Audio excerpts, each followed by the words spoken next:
बेटा बहू, जरा पानी देना। पिताजी ने आवाज लगाई। फिर सुमन ने चिड़चिड़ाते हुए जवाब दिया, सौरभ को स्कूल के लिए तैयार कर रही हूँ, वो लेट हो रहा है, आप उठकर खुद ही ले लीजिए। ये सुनकर पिताजी अपनी लकड़ी लेकर किचन की तरफ बढ़े। फिर कांपते हाथों से जैसे ही उन्होंने पानी का गिलास उठाया, गिलास एकदम से ही उनके हाथों से छूटकर नीचे गिर गया। गिलास की आवाज सुनकर ऑफिस जाने के लिए तैयार होते हुए रोहित ने चिल्लाया, ओहो पिताजी, आजकल आपसे एक भी काम ठीक से नहीं होता है। पानी पीने के लिए कहा तो पानी का गिलास ही गिरा दिया। बेकार में ही सुमन का काम बढ़ा दिया। उसको भी तो अपनी ऑफिस जाना है काम पर। और फिर चिड़चिड़ाते हुए सुमन ने पानी साफ किया और पिताजी को रात की रोटी और चाय देकर दोनों साथ में ऑफिस के लिए निकल गए। और ये सिर्फ आज ही की बात नहीं थी। लीलाबाई के जाने के बाद पिताजी बिल्कुल अकेले पड़ गए थे। उनका बेटा रोहित और बहू सुमन अपने जीवन में और अपने अपने कामों में बहुत बिजी रहते थे। बेटे और बहू दोनों के ही पास पिताजी के साथ कुछ टाइम बिताने का टाइम ही नहीं होता था। उनका पोता सौरभ ही उनके जीने का अकेला सहारा था। पिताजी रोज आंखें बिछाए अपने पोते सौरभ के स्कूल से आने की राह तकते रहते और सौरभ भी अपने दादाजी से उतना ही प्यार करता था। रोज स्कूल से आते ही वो अपने दादाजी के गले से लग जाता और उसके दादाजी को जीने की और एक नई राह और वजह मिल जाती थी। फिर एक रात कुछ ऐसा होता है कि पिताजी अपने रूम में सोने के लिए जा रहे होते हैं। तभी उन्होंने अपनी बहू सुमन को अपने बेटे रोहित से ये कहते हुए सुना कि सुनो जी, आप मुझे गलत मत समझिए, लेकिन पिताजी को अब हम यहाँ और नहीं रख सकते। मैं घर, ऑफिस और सौरभ के काम कर कर कर पहले ही बहुत थक जाती हूँ और उसके ऊपर से आपके पिताजी का काम। अब अकेले मैं ये सब नहीं संभाल सकती। ये सुनकर रोहित ने कुछ देर सुमन की बात का कोई जवाब नहीं दिया। रोहित के कुछ देर जवाब ना देने की वजह से पिताजी के दिल में ये उम्मीद जगी कि उनका बेटा बहू को समझाएगा, पर पिताजी की उम्मीद के उल्टा ही हुआ। रोहित ने सुमन से गंभीरता पूर्वक कहा, मैं तुम्हारी परेशानी समझ सकता हूँ। मुझे ऐसा लगता है कि हमें पिताजी को वृद्ध आश्रम भेज देना चाहिए। वहां उनका अच्छे से ख्याल भी रखा जाएगा और उन्हें वहां पर उनकी ही उम्र के लोग भी मिलेंगे, जिसकी वजह से उनका दिल भी लगा रहेगा। मैं एक काम करता हूँ, मैं कल सुबह ही उन्हें वहां छोड़कर आ जाता हूँ। ये सुनकर पिताजी भारी मन से अपने कमरे में आ गए। उनकी आंखें नम हो गईं।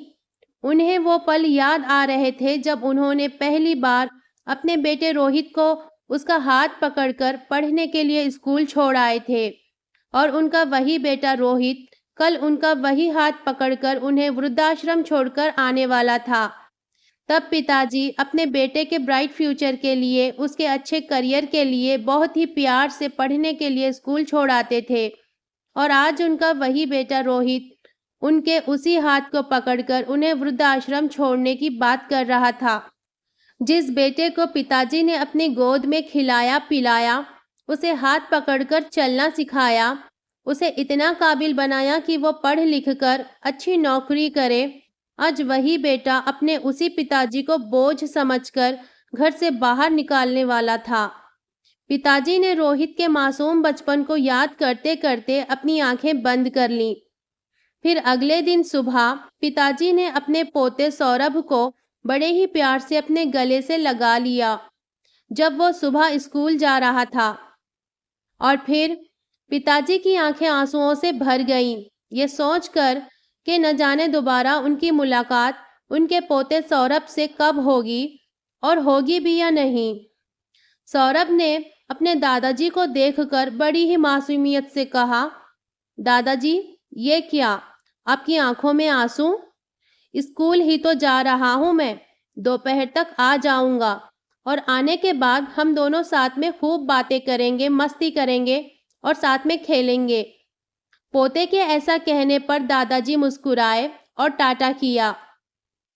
फिर कुछ टाइम बाद सुमन और रोहित पिताजी के पास आए और उनसे कहा, आप हमारे साथ चलें, ये सुनकर पिताजी का मन घबराया और उन्होंने सोचा कि अब इस घर से जाने का टाइम आ गया है।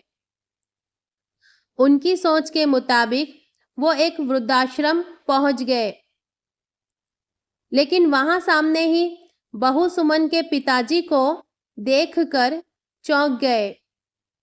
फिर पिताजी ने अपनी बहू की तरफ देखा। वो जिस तरह से चौंक गए उसी तरह से उनकी बहू भी शॉक में थी। फिर सुमन ने घबराकर अपने पिताजी से पूछा, पापा आप यहाँ कैसे?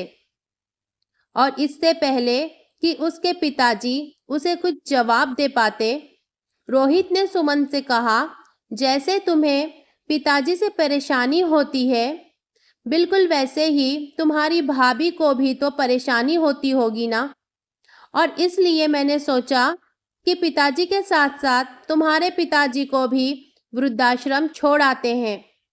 रोहित की ये बात सुनते ही सुमन के पैरों तले से जमीन ही खिसक गई। उसे अपनी गलती का एहसास हुआ। फिर वो फूट फूट कर रोने लगी और उसने फौरन ही अपने पति रोहित से और ससुर पिताजी से माफी मांगी और घर चलने को कहा। पिताजी की आंखों से भी आंसू बहने लगे। उन्हें अपने बेटे रोहित पर नाज हुआ और पिताजी ने अपनी बहू की गलती को उसकी नादानी समझकर उसे माफ कर दिया। फिर सभी हंसी खुशी अपने अपने घर चले गए और हमेशा के लिए आपस में प्यार मोहब्बत से और एक दूसरे का ख्याल करते हुए रहने लगे। And my dear friends, stay connected for such a new motivational and listenable stories. Please like and subscribe to this channel.